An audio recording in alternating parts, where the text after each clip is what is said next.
Hello student of grade 6th, welcome to your GK online class. I am your GK teacher. So let's start our topic. In the previous class I have told you about some features of Indian Army. In this class we will continue this. First, the Indian Army has a regimental system. Regiment is a military unit. Their roles and size varies markedly depending on country and the armed services. Indian Army जो है वो regimental system मतलब कि unit के हिसाब से parts में divided है और रेजिमेंट का मतलब होता है एक मिलिट्री यूनिट जिसका काम और जिसका रोल अकॉर्डिंग टू कंट्री के जो कंट्री होती है उसके जोग्राफिकल फीचर्स और जो आर्म सर्विस है उसके ऊपर डिपेंड करता है.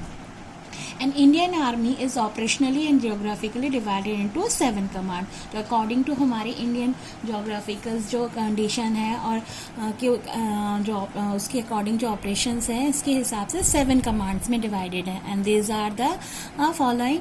The first northern command locations Udhampur Jammu and Kashmir. Second western command Chandigarh. Third central command Lucknow. Fourth eastern command Kolkata. Fifth southern command Pune. Six south western command Jaipur and 7 army training command Shimla. These are the 7 commands in our Indian army which is divided according to their geographical and operational values. And there are some amazing facts about our Indian Army. The Indian Army was formed in 1776 under the government of East India Company in Kolkata. ऐसा माना जाता है कि 1776 में east India company के under में कोलकाता में Indian army बनी थी. बाद में इसे ब्रिटिश ने उसके बाद हमारे जो INA सुभाष चंद्र बोस जी के जो उन्होंने आर्मी उसके साथ मर्ज हो गया था. लेकिन जो पहली इंडियन आर्मी है माना जाता है 1776 में ईस्ट इंडिया कंपनी के अंडर में बनी थी. Second, the Indian Army has about 53 cantonment and 9 army bases spread across India.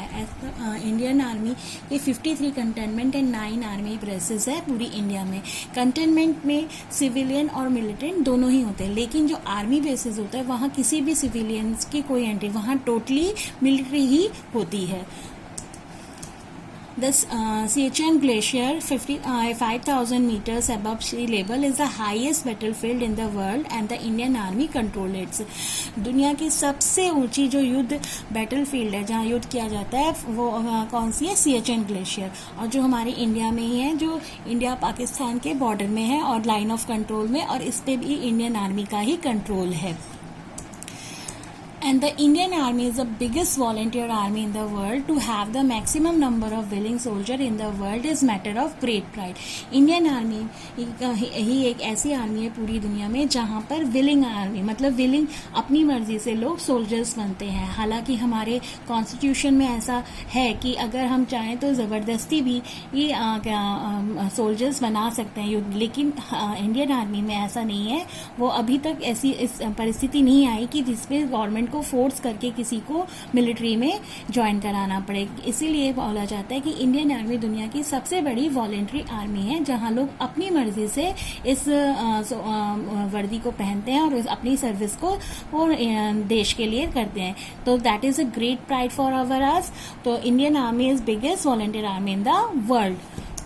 Fifth, the Indian Army is one of the biggest troop contributor to the United Nation peacemaking operation. As we know that the पूरी दुनिया में UN जो United Nation कहते हैं वो शांति बनाए रखने के काम आती है, लेकिन उस शांति को बनाए रखने के लिए कई बार उनको भी आर्मी की ज़रूरत पड़ती है.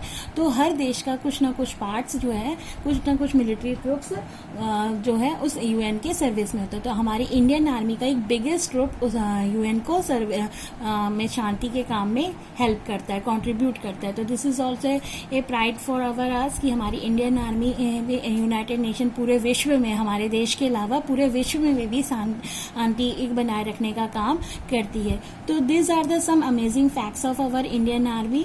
इन next class I will tell you some more facts about our Indian army. Until then, bye and take care.